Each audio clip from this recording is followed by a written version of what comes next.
자, 오래간만에 고린도 후서로 오겠습니다. 고린도 후서 오늘 8장 1절에서 오늘 15절까지 본문인데요. 오늘 앞부분을 좀 읽겠습니다. 1절에서 9절까지 말씀입니다. 제8장. 형제들아, 하나님께서 마게도냐 교회들에게 주신 은혜를 우리가 너희에게 알리노니, 환난의 많은 시련 가운데서 그들의 넘치는 기쁨과 극심한 가난이 그들의 풍성한 연보를 넘치도록 하게 하였느니라. 내가 증언하노니 그들이 힘대로 할 뿐 아니라 힘에 지나도록 자원하여 이 은혜와 성도 섬기는 일에 참여함에 대하여 우리에게 간절히 구하니, 우리가 바라던 것뿐 아니라 그들이 먼저 자신을 주께 드리고 또 하나님의 뜻을 따라 우리에게 주었도다. 그러므로 우리가 디도를 권하여 그가 이미 너희 가운데서 시작하였은즉 이 은혜를 그대로 성취하게 하라 하였노라.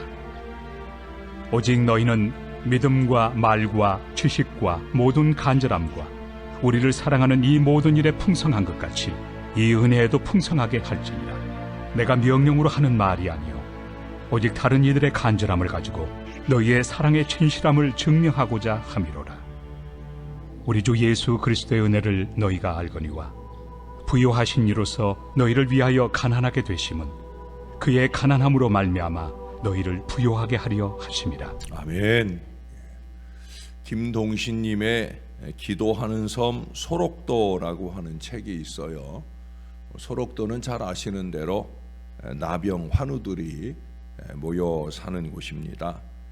거기에 개신교회 가운데 신성교회라고 있는데 거기 할머니 혼자서 청소를 열심히 하고 계셨더랍니다.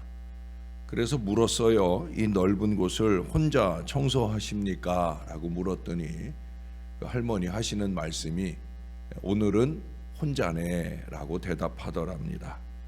힘드실 텐데 이렇게 열심히 청소하시는 특별한 이유라도 있으십니까? 라고 물었더니 우리 손으로 지었으니까 라고 대답하더랍니다. 아니, 그래서 교회를 직접 지으셨습니까? 라고 물었더니 그럼 우리는 손에서 피나고 살점 떨어져 나가도 아픈 줄 모르잖아. 그러니 끝까지 계속할 수 있었지. 벽돌 한 장마다 우리 피가 묻지 않은 것이 없어 라고 말하더라는 거예요. 그러면서 덧붙이십니다. 남자들은 힘쓰는 일을 하고 여자들은 헌금 모으려고 머리카락을 다 잘라 팔았지. 난 그때 몸이 너무 아파서 머리카락을 못 내놓은 게 너무 가슴이 아파서 지금까지도 계속 건축 헌금을 하고 있지라고 대답하시더랍니다. 놀라운 헌신의 모범이지요.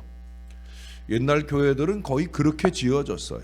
교인들이 등짐져서 벽돌 굽고 그 벽돌 쌓아서 교회를 세우고, 그래서 아마 더 교회를 향한 그 애정이 남다르지 않았나 하는 생각을 해봅니다. 그 어르신들의 신앙이 때로는 그립기도 하는 그런 오늘 우리의 신앙입니다. 그것은 오늘 바울이 소개하고 또 그 은혜를 간증하는 이 마케도냐 교회도 마찬가지예요. 마케도냐 교회라고 하면 어느 특정한 한 교회가 아니라 그 마케도냐 지역의 전체 교회들, 어쩌면 고린도 교회를 포함하는 그 전체 교회들을 의미하는 말씀일 수도 있겠습니다.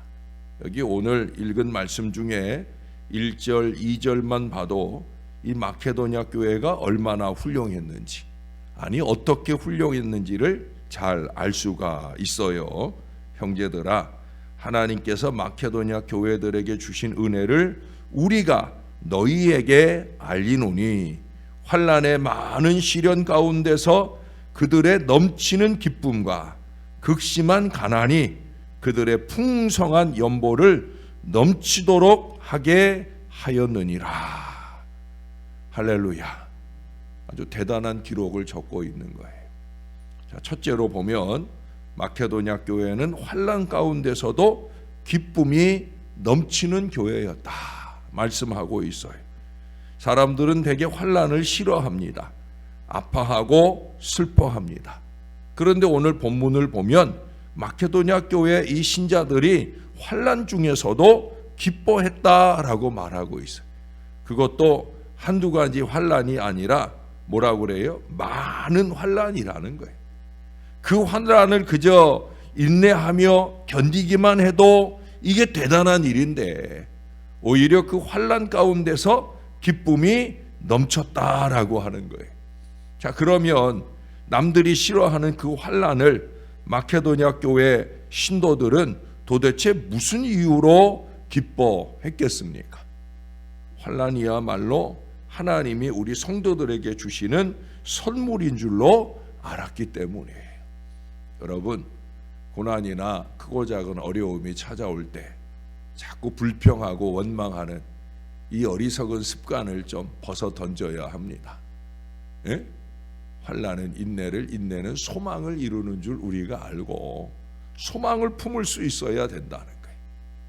예, 우리가 흔히 이 그 환난을 이기는 소망이나 기쁨을 말할 때 누에고치를 얘기하죠. 누에고치에서 번데기가 되고 그리고 나방이나 나비가 되는 그때 그 번데기를 찢고 나오는 그 환난의 과정, 그 어려움의 과정, 이게 아주 소중하다는 거예요. 그래서 어느 목사님은 그런 어렸을 때 경험을 얘기하셨잖아요. 이렇게 지나가다 보니까 그걸 찢고 나오려고 하는 나방 번데기가 보여가지고 그래서 당신이 좀 그것을 찢어 주었다는 거예요. 나오기 편하라고. 그랬더니 그렇게 찢어 주어서 나온 나방은 날지를 못한답니다. 스스로 그 환난을 막 어려움을 찢고 어렵게 나오느라고 이 날개 근육에 힘을 얻고 그러고 나와야만 비로소 자기가 스스로 날아오를 수 있다는 거예요. 참 중요한 신앙의 진리가 아닐 수 없어요. 그래서 환난은 죄를 깨닫게 합니다. 또 예수를 더 잘 믿게 온전히 의지하게 합니다. 그러니 선한 도구가 아닐 수 없어요. 그러므로 환난은 선물이라는 거예요. 사랑하는 여러분, 환난 중에 더 깨달음, 환난 중에 더 인내를 통해서 넘치는 기쁨이 채워지는 저와 여러분의 엑기스 같은 그런 신앙이 꼭 되시기를 주님의 이름으로 축원합니다. 어렵고 힘든 일 찾아올 때마다 오늘 이 말씀을 펼쳐 열어 보시는 그런 믿음의 삶이 되시면 좋겠어요. 자, 두 번째로 마케도냐 교회는요, 아주 극빈한 생활 중에서도요, 풍성한 연보를 드렸다는 거예요. 그것도 헌금 모아 가지고 자기들 먹고 쓰기 위해서. 어떤 사람의 사고는 그렇더라고요. 교회 헌금 가지고 먹는 일에 열심 내는 사람을 봅니다. 우리가 그러자고 헌금 모으는 게 아니거든요. 물론 교제도 필요합니다만은, 그러나 그보다 더 중요한 건 뭐예요? 섬김과 나눔을 위한. 여기 오늘 마케도냐 교회가 모은 헌금은요, 섬김과 나눔을 위한 헌금이에요. 근데 자기들의 풍성한 것 가운데 일부를 떼어 드렸느냐? 아니더라는 거예요. 사람들은 대개 극빈한 생활 속에서는 남을 위해 봉사하지 못합니다. 헌신하기 어려워요. 오히려 남의 도움을 기다리는 게 정상일 수 있어요. 그러나 오늘 본문에 보시면 이 마케도냐 교회 신도들은요, 구제하기 위한 헌금에 적극적으로 참여한 것을 볼 수가 있어요. 3절에 보시면 자원하여, 힘에 지나도록 자원하여라는 표현을 쓰고 있고요. 4절에 더 나아가서 이 은혜와 성도 섬기는 일에 참여함에 대하여 우리에게 간절히 구했다. 우리도 좀 할 수 있게 해주세요. 아이고 어렵고 힘든데 그만 하는데도 아니에요, 우리도 할 거예요 라고 간절히 구했다고. 5절은 이걸 이렇게 표현을 합니다. 우리가 바라던 것뿐 아니라 그들이 먼저 자신을 주께 드리고 또 하나님의 뜻을 따라 우리에게 주었도다. 하나님의 뜻을 따라 자신들을 우리에게 주었다. 옳습니다. 오늘 우리는 내가 어렵다고 탄식하는 대신에 나의 주변에 나보다 더 어려운 사람들이 있음을 알고 오히려 저들을 돕고자 하는 그 자세를 가져야 되는 거예요. 이게 가능한 것은 단지 실천적 노력이 있기 때문입니다. 7절에 말씀하는 것처럼 믿음이 있다는 사람도, 또 말만 뻔지르르한 사람도, 또 알기는 뚫어지게 잘 아는 사람도, 또 아무리 간절하게 보일지라도 이게 실천되지 않는 신앙이라면, 실천적 은혜가 풍성하지 못하면 그러면 다 소용없는 거예요. 실천하는 모습이 보여야지. 아멘, 은혜를 받았으면 그 받은 바 은혜가 나타나는 모습이 보여야 되지. 오늘 본문에서 말하는 은혜는 뭐예요? 우리가 보통 예배 시간에 말씀 잘 경청해 들으며 아멘 하고 받는 은혜나, 또는 어느 순간 성령이 충만하게 내 가슴을 뜨겁게 하는 그런 은혜가 아니에요. 여기 말하는 은혜는 뭐예요? 섬기고 헌신하는 은혜예요. 이게 진짜 은혜예요. 내가 받는 것, 이 은혜가 아니라 내가 주는 것, 이 은혜, 이 은혜의 풍성함을 오늘 우리들에게 소개해 주고 있어요. 아름다운 믿음의 마음이 삶의 실천적 삶에 드러나고 있다는 거예요. 이게 신앙이에요. 다시 한번 하나님이 기뻐하시는 그들의 헌금을 정리하면, 아니 그들의 헌금 생활, 헌금하는 마음을 우리가 배우자고 하면 2절의 말씀 다시 한번 드립니다. 극심한 가난 중에서도 풍성하게 드리는 헌금이었다. 헌금은 절대 부유해서 드리는 헌금이 아니다. 3절의 말씀에 보니까 자원하여 드리는 헌금이었다. 5절의 말씀을 통해 보면 자신을 하나님께 드리는 그런 심정으로 드리는 헌금이었다. 7절의 말씀을 통해 보면 헌금은 은혜다. 8절의 말씀에 보면 헌금은 사랑의 진실을 증명한다. 정말로 그 사랑이 진실한가? 교회를 사랑하는 그 사랑이 진실한가? 어려운 이들을 사랑하는 그 사랑이 진실한가? 그래서 9절의 말씀에 근거해 볼 때 헌금은 나의 가난을 통해 하나님을, 또 다른 이들을 부요하게 하는 일이라는 거예요.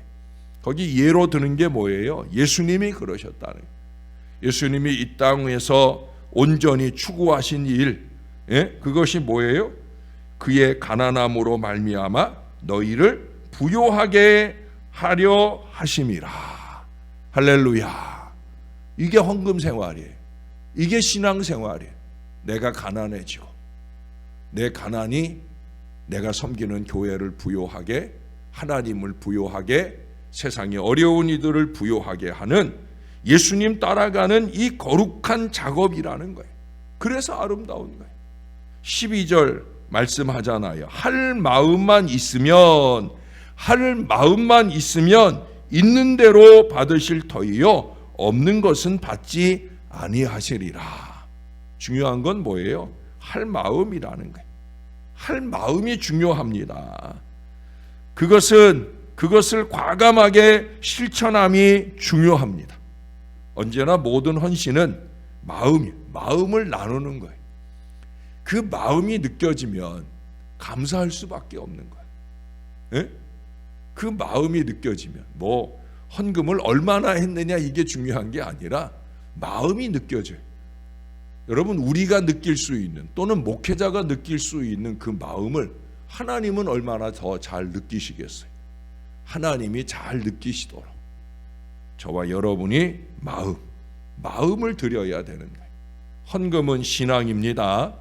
지난 수요일 저녁부터 드렸던 말씀처럼 하나님이 보시는 뒷모습의 그 아름다운 헌금 생활을 아름답게, 순수하게, 순전하게 올려드리시는 저와 여러분들이 될 수 있기를, 헌금만 아니라 우리의 크고 작은 모든 헌신도 예배도 그렇게 우리 하나님 받으시도록 잘 올려드리는 저와 여러분 될 수 있기를 우리의 구주 되시는 예수님의 이름으로 간절히 축원합니다.